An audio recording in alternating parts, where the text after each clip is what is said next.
Hello everyone, welcome back to my channel. This is Pramila Yadav. CDP master series में आपका फिर से स्वागत है। सीडीपी मास्टर सीरीज़ में लास्ट क्लास में हमने एनसीएफ 2005 है वो डिस्कस किया था। आज का जो हमारी क्लास रहेगी वो आरटीई 2009 पर रहेगी। RTE 2009 right to education act कब आया? 2009 में आया। राइट टू एजुकेशन एक्ट है वो कहती है कि जो भी बच्चे 6 से 14 साल की उम्र के बच्चे हैं, 6 से 14 साल के बच्चे को, हर एक बच्चे को ये अधिकार है कि वो अपने किसी भी पास के स्कूल में अपनी निःशुल्क और अनिवार्य शिक्षा प्राप्त करे। ये कहा गया आरटीई 2009 में। देखिए, आरटीई 2009 में आया, लेकिन इससे पहले भी बहुत बार जो एजुकेशन है उसको बच्चे का मूल अधिकार बनाने की मांग उठती रही है। सबसे पहले 1910 में जो गोपाल कृष्ण गोखले थे, उन्होंने कहा था कि जो बच्चे 6 से 14 साल की उम्र के हैं उनको अपनी जो शिक्षा है वो निःशुल्क और अनिवार्य शिक्षा है उसको प्राप्त करने का अधिकार होना चाहिए, लेकिन इनके प्रस्ताव को खारिज कर दिया गया था। फिर उसके बाद महात्मा गांधी ने 1937 में वर्धा में जो सम्मेलन हुआ था उसमें भी इन्होंने ये कहा था। जब उन्होंने बेसिक एजुकेशन की बात की तब उन्होंने भी जो फ्री और कंपलसरी एजुकेशन है उसकी बात की थी, लेकिन तब भी नहीं हो पाया। आखिर में राइट टू एजुकेशन एक्ट है वो कब आया? 2009 में आया। 2009 में राइट टू एजुकेशन एक्ट आया।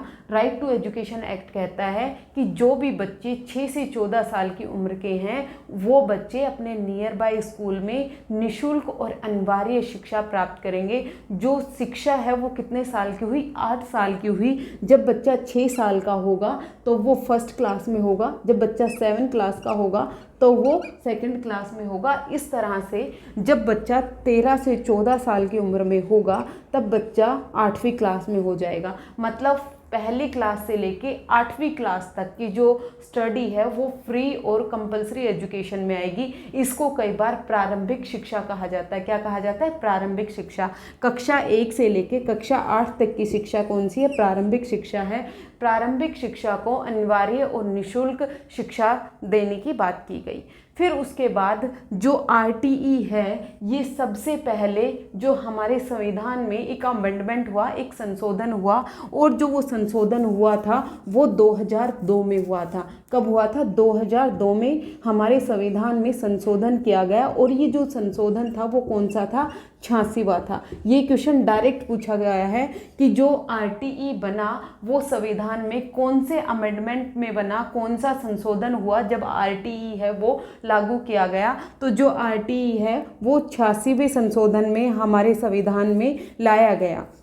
अब ये जो 86वां संशोधन हुआ इसमें क्या हुआ? देखिए, पहले से ही जो 45वां अध्याय है, जो 45 अनुच्छेद है, 45 अनुच्छेद में जो शिक्षा है उसको राज्य के जो नीति निर्देशक सिद्धांत हैं उनके अंडर रखा गया है। ये राज्य का दायित्व है कि हर एक बच्चे को वो free and compulsory education provide करवाए। लेकिन जब ये 86वां संशोधन हुआ तो इसका जो संशोधन किया गया वो कहाँ हुआ?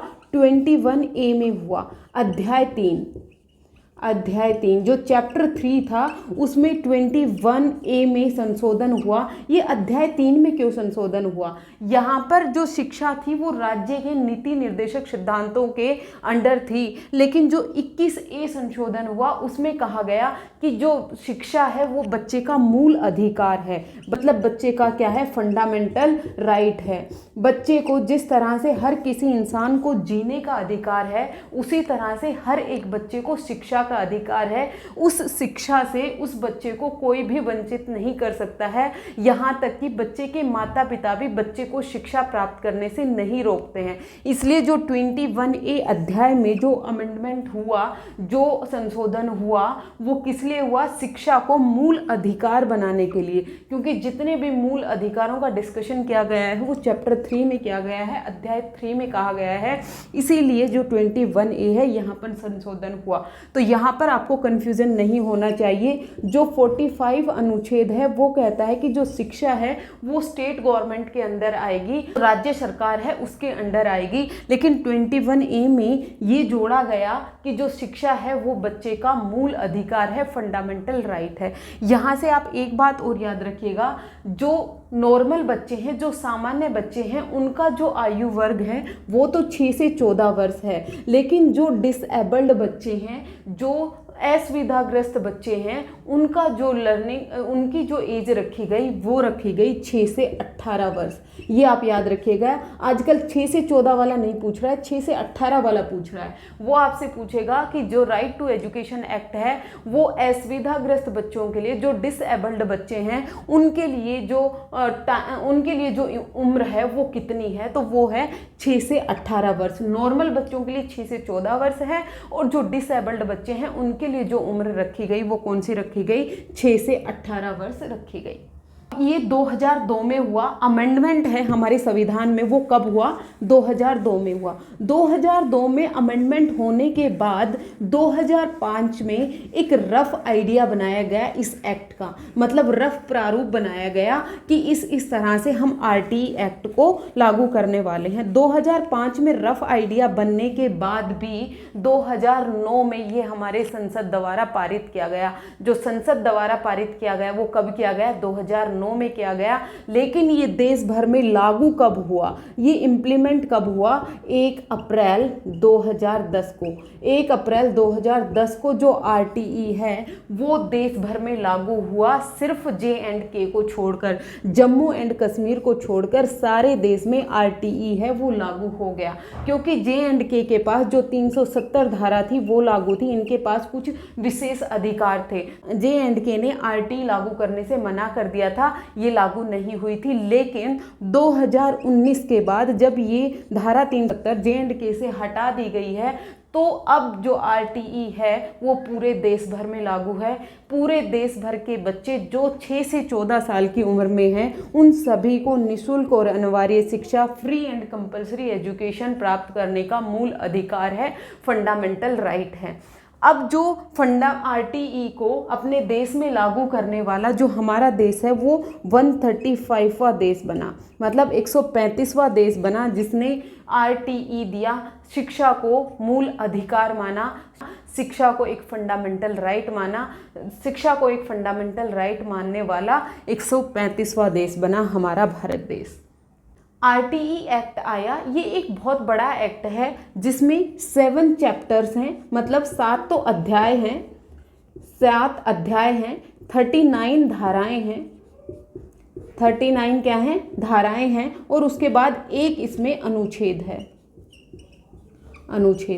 आपसे कोई पूछ ले आरटीई में अध्याय कितने हैं, 7 अध्याय हैं, 39 धाराएं हैं और एक अनुच्छेद है। आरटीई 2009 है, इसमें हर एक चैप्टर अलग अलग चीज़ों को कवर करता है। ये हम आने वाली क्लासेस में पढ़ने वाले हैं। तो जो ये आरटीई है इसका रफ आइडिया आपको समझ में आ गया होगा। आरटीई क्या है, राइट टू एजुकेशन एक्ट है, जो कब आया, 2009 में आया, लेकिन 2010 में लागू हुआ। और जो इसका अमेंडमेंट हुआ आरटीई एक्ट के लिए, जो अमेंडमेंट हुआ वो कब हुआ था, 2002 में हुआ था। और वो जो अमेंडमेंट था वो 86वां संशोधन था, और वो कहाँ हुआ था, 21A में जो 86वां संशोधन हुआ उसमें शिक्षा को मूल अधिकार शामिल कर लिया गया, फंडामेंटल राइट बना दिया गया।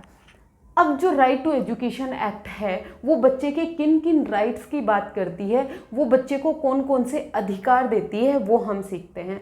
सबसे पहले तो हमने देख लिया जो बच्चे 6 से 14 वर्ष की उम्र के हैं उनको फ्री एंड कंपल्सरी एजुकेशन प्राप्त करने का मूल अधिकार है, निःशुल्क और अनिवार्य शिक्षा प्राप्त करने का मूल अधिकार है। और जो बच्चे डिसेबल्ड हैं, जो बच्चे 6 से 18 साल की उम्र के हैं, उन बच्चों को भी अनिवार्य शिक्षा प्राप्त करने का अधिकार है।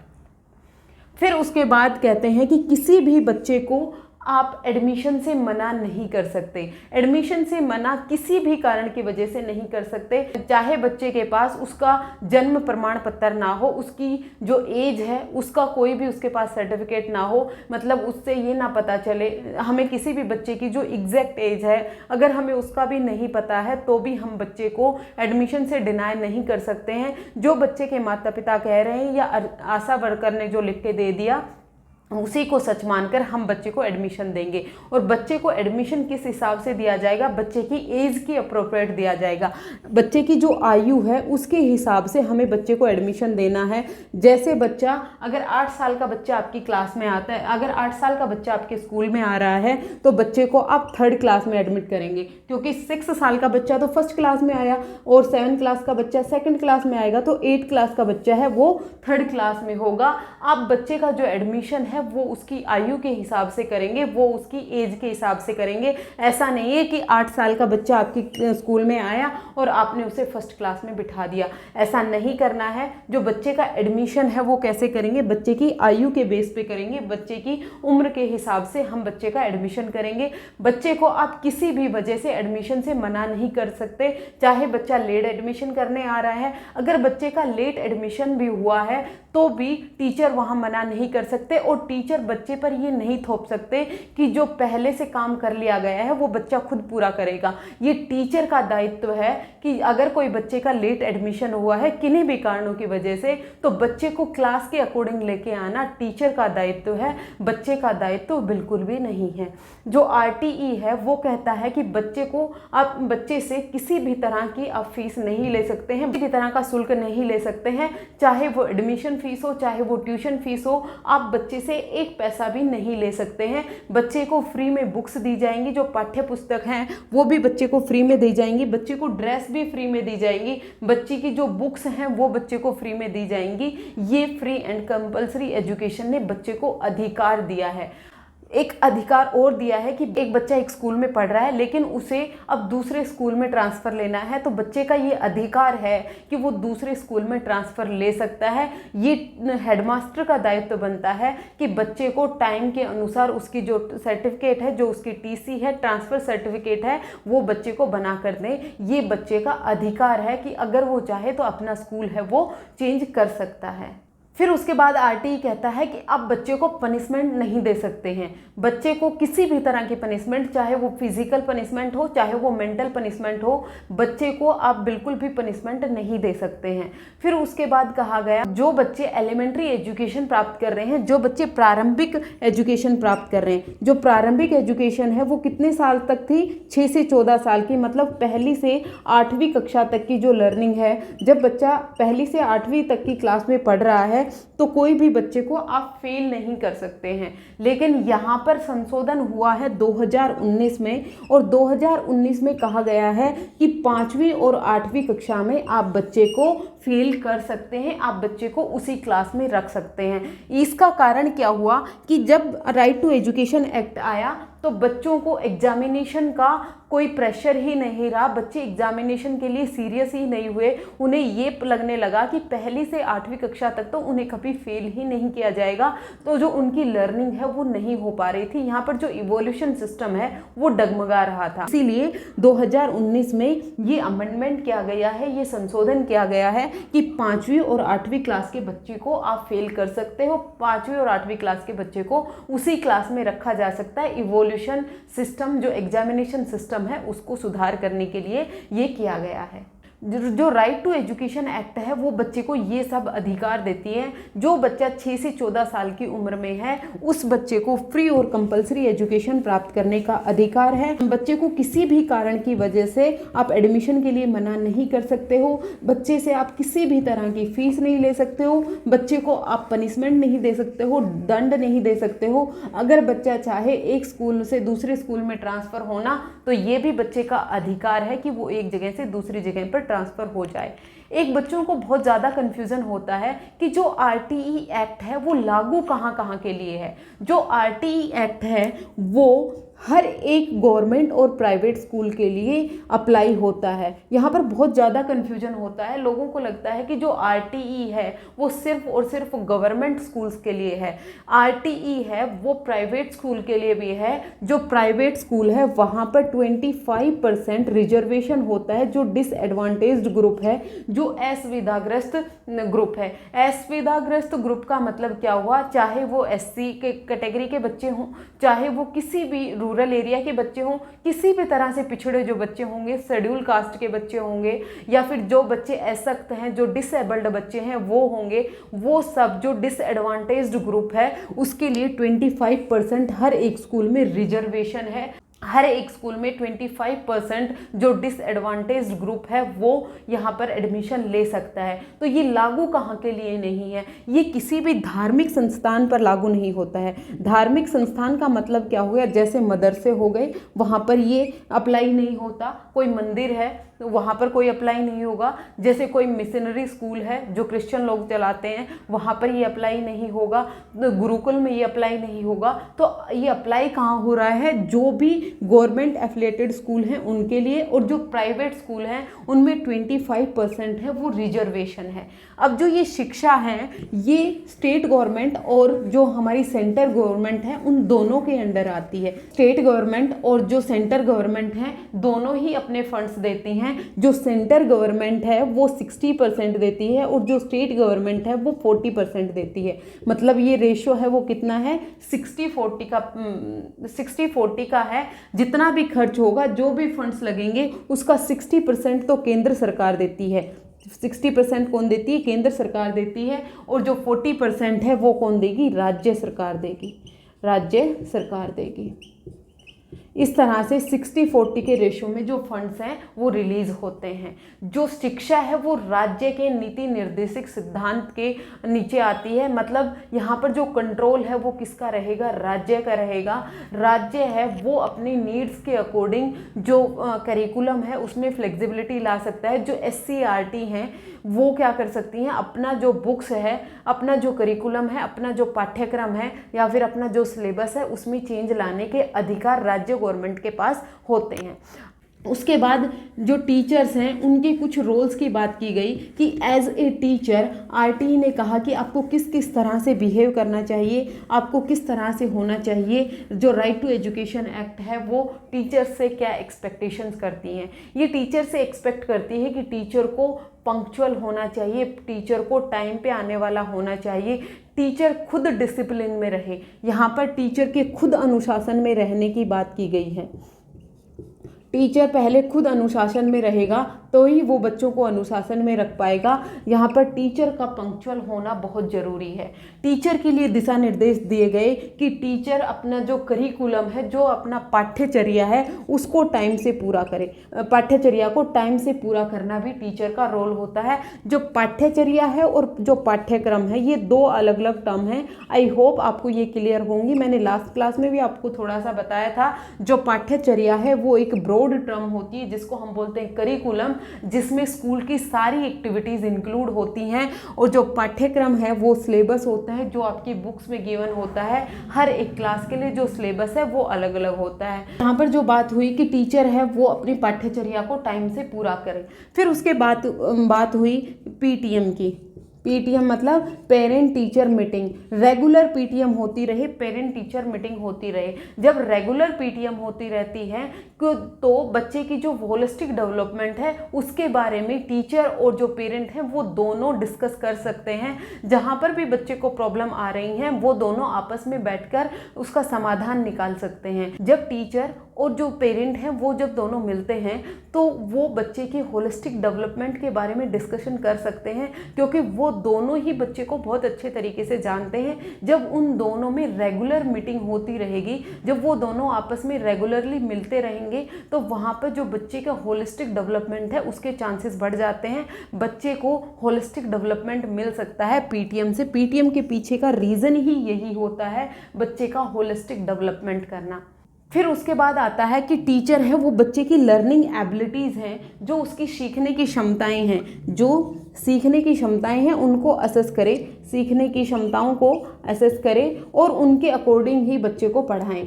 क्योंकि हर एक बच्चे की जो लर्निंग एबिलिटी है वो अलग अलग होती है, बच्चे का जो सीखने का तरीका है वो अलग अलग होता है। तो ये बहुत नेसेसरी हो जाता है कि टीचर को बच्चे की लर्निंग एबिलिटीज़ के बारे में पता हो, टीचर को लर्निंग स्टाइल्स के बारे में पता हो कि बच्चा किस तरह से सीख पाता है। और ये जानने के बाद टीचर क्या करेगा, स्टूडेंट को उसी के अकॉर्डिंग पढ़ाएगा। जिस तरह से बच्चा सीख रहा है, जिस तरह के बच्चे में लर्निंग एबिलिटी है, जिस तरह की बच्चे में लर्निंग की क्षमता है, उसी तरह से बच्चे को पढ़ाया जाना चाहिए। ये सब ड्यूटीज़ थी किसकी, टीचर की, कि टीचर को पंक्चुअल होना चाहिए, टीचर को अनुशासन में रहना चाहिए। जब टीचर खुद अनुशासन में रहेगा तभी तो वो बच्चों को अनुशासन में रख पाएगा। टीचर को टाइम से अपनी जो पाठ्यचर्या है उसको पूरा किया जाना चाहिए। टीचर को हर एक बच्चे की जो इंडिविजुअल लर्निंग एबिलिटीज़ हैं उनके बारे में पता होना चाहिए और उन्हीं के अकॉर्डिंग बच्चे को जो लर्निंग है वो करवानी चाहिए। जो टीचर हैं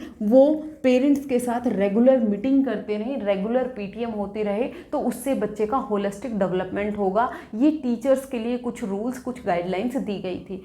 फिर उसके बाद गाइडलाइन दी गई स्टेट गवर्नमेंट के लिए, राज्य सरकार के लिए भी कुछ गाइडलाइंस दी गई। स्टेट गवर्नमेंट को भी कुछ गाइडलाइंस दी गई। वो गाइडलाइंस थी कि स्टेट गवर्नमेंट ये इंश्योर करे कि जो प्राइमरी सेक्शन का बच्चा है उसके लिए जो स्कूल है वो 1 किलोमीटर हो, 1 किलोमीटर हो। बच्चे के घर से जो स्कूल का डिस्टेंस है वो कितना होना चाहिए, 1 किलोमीटर होना चाहिए। किसमें, प्राइमरी स्कूल में। जब बच्चा 1st से 5th क्लास में पढ़ रहा है तो उसका जो स्कूल का डिस्टेंस है वो मैक्सिमम 1 किलोमीटर हो सकता है। फिर इसके बाद इन्होंने कहा जो बच्चा 5th से 6th से 8th क्लास में है तो उसका जो स्कूल का डिस्टेंस है वो मैक्सिमम कितना हो सकता है, 3 किलोमीटर तक हो सकता है। ये स्कूल इस्टेब्लिश करना किसके अधिकार क्षेत्र में है, सरकार के अधिकार क्षेत्र में है, राज्य सरकार के अधिकार क्षेत्र में है। राज्य सरकार ये सुनिश्चित करेगी कि जो बच्चे का स्कूल है वो प्राइमरी सेक्शन वाले बच्चों के लिए जो स्कूल है वो 1 किलोमीटर होगा और जो अपर प्राइमरी सेक्शन है उसके लिए जो स्कूल है वो 3 किलोमीटर से ज़्यादा दूर नहीं होना चाहिए। ये कौन डिसाइड करेगा, राज्य सरकार है वो डिसाइड करेगी। फिर जो राज्य सरकार है के पास एक रिकॉर्ड होना चाहिए। राज्य सरकार एक रिकॉर्ड मेंटेन करेगी कि उसके राज्य में कितने 6 से 14 साल के बच्चे हैं। 6 से 14 साल के बच्चों का रिकॉर्ड मेंटेन करेगी और फिर उसके बाद वो ये सुनिश्चित करेगी कि जो बच्चे 6 से 14 साल की उम्र के बीच में हैं उनको फ्री एंड कंपलसरी एजुकेशन है वो प्राप्त हो रही हो, उनको निःशुल्क और अनिवार्य शिक्षा प्राप्त हो रही हो। ये सुनिश्चित कौन करेगी, राज्य सरकार है वो सुनिश्चित करेगी, स्टेट गवर्नमेंट है वो सुनिश्चित करेगी। जो मिड डे मील स्कूल में दिया जाता है बच्चे को, कौन सा मिड डे मील जो दिया जाता है उसकी क्वालिटी और क्वांटिटी, मिड डे मील जो दिया जाता है उसकी जो क्वालिटी और क्वांटिटी है उसको एक्सेस करने का काम भी कौन करेगी, स्टेट गवर्नमेंट करेगी। स्टेट गवर्नमेंट ये सुनिश्चित करेगी कि जो उसके राज्य में मिड डे मील दिया जा रहा है वो प्रॉपर दिया जा रहा है या नहीं दिया जा रहा है। ये सब राज्य सरकार के अंडर आते थे। राज्य सरकार है वो बच्चे के लिए स्कूल इस्टेब्लिश करेगी और जो स्कूल है वो जो प्राइमरी सेक्शन है उसके लिए स्कूल है वो 1 किलोमीटर पर होगा और जो अपर प्राइमरी है उसके लिए जो स्कूल है वो कितना होगा, 3 किलोमीटर पर होगा। ये राज्य की सरकार जो स्टेट गवर्नमेंट है उसके लिए गाइडलाइन दी गई। स्टेट गवर्नमेंट है वो कितना परसेंट देती है, 40% देती है फंड्स का और 60% कौन देती है, जो हमारी सेंट्रल गवर्नमेंट है वो देती है। एजुकेशन, तो जो एजुकेशन है उसकी रिस्पॉन्सिबिलिटी दोनों की ही है, चाहे वो स्टेट गवर्नमेंट हो चाहे फिर वो सेंट्रल गवर्नमेंट हो, दोनों ही जो बच्चे की फ्री एंड कंपलसरी एजुकेशन है उसको प्राप्त करने में बच्चे की मदद करेंगे। देखिए यहाँ से ना पहले धाराओं से क्वेश्चन बहुत कम पूछे जाते थे, जो 39 धाराएं हैं वहाँ से सवाल बहुत कम पूछे जाते थे, लेकिन इस बार केवीएस में ना धाराओं से क्वेश्चन पूछे गए हैं। 39 धाराएं याद करना जरूरी नहीं है, जो जो इम्पोर्टेंट धाराएं होंगी वो मैं आपको बता दूंगी कि यहाँ से आपको ये इम्पोर्टेंट धाराएं याद करनी है, बाकी कुछ याद करने की ज़रूरत नहीं है। कल की क्लास में हम एसएमसी के बारे में पढ़ेंगे कि आरटीई ने एसएमसी के बारे में बात की है, स्कूल मैनेजमेंट कमेटी की बात की है कि जो स्कूल है उसकी प्रोग्रेस को मॉनिटर करने के लिए एक कमेटी बनाई जानी चाहिए जिसको हमने बोला है स्कूल मैनेजमेंट कमेटी। उसमें जो कितने मेंबर होंगे, कितनी % महिलाएं होंगी, कितने % अभिभावक होंगे, ये सब हम कल की क्लास में डिस्कस करेंगे। आज की क्लास में बहुत लंबा हो जाएगा इसलिए उसको हम कल डिस्कस करेंगे। आज आपने आरटीई के बारे में जो बेसिक आइडिया है वो लिया। आरटीई है वो कब आया था, 2009 में आया था, लागू हुआ था 1 अप्रैल 2010 में, और जो 86वां संशोधन हुआ था वो कब हुआ था, 2002 में हुआ था। जो 2002 में अमेंडमेंट हुआ वो 86वां संशोधन था। 86वें संशोधन में जो शिक्षा है उसको मूल अधिकार बना दिया गया। जिस तरह से हर एक प्राणी को जीने का अधिकार है, उसी तरह से हर एक बच्चे को निःशुल्क और अनिवार्य शिक्षा प्राप्त करने का अधिकार है, जब तक वो 6 से 14 साल की उम्र में है। जब तक वो प्राइमरी एजुकेशन ले रहा है, अपनी प्रारंभिक एजुकेशन ले रहा है, तब तक बच्चे को फ्री एंड कंपल्सरी एजुकेशन दी जानी चाहिए। आज के लिए इतना ही। Thank you very much.